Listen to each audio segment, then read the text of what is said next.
tembung sampean sing lara teng ati. Ngapa ya, Truk? Menengok. Tembung sampean sing lara teng ati. Petruk, ora manut karo aku. Tak pancat pundakmu, tak untir gurumu, tak gembol dasmu. Mbok gembol liyane. Gembol kok ndas. Lara teng ati, Den. Lara saestu. Lha niku ngetutke sampean wit kuncung nganti gelong, wit jabang nganti claprang. Jaman sampean dijedi teng Kawah Candra di muka niku ora ana pepundhen sing ngetutke bapak sampeyan ora ngetutke Petro sing ngetutke. Ming beteke kula niku dasar kula mung tresna. Ming tresna karo sampean. Pepundhen kula Ndara Werkudara duwe momongan mongko ya kaya ngono kanane bisa kaya ngapa tresnane Petro karo Ndara Gatotkaca. Ora kaya sajek-sajek iki. Oh sampean mentolo anu Petro tak untir gulumu. Ya ora teng ati. Aku kok lara-lara ya, Truk. Atine lara, Den. Bapakmu lho, bapakmu.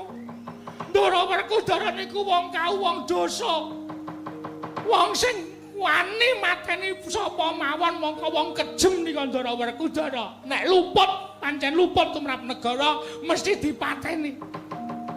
Ning Petro niku momong bapakmu niku ora tau kok nyuwara kasar karo Petro, luwe-luwe nyenggol Petro, nglenthek Petro ora tau.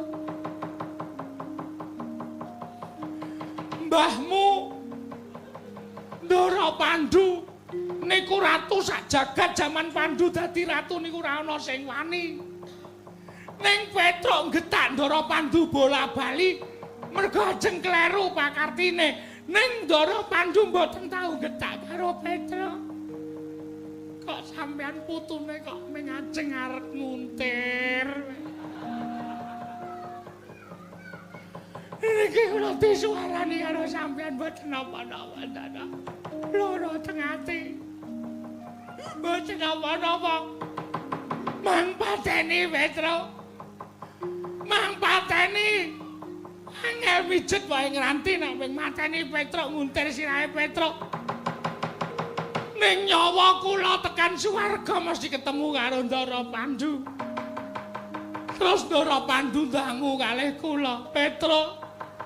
Kowe kok wis mati. Kula le wangsulan akine pun entek. Kula dipateni putumu Ndara Gatotkaca.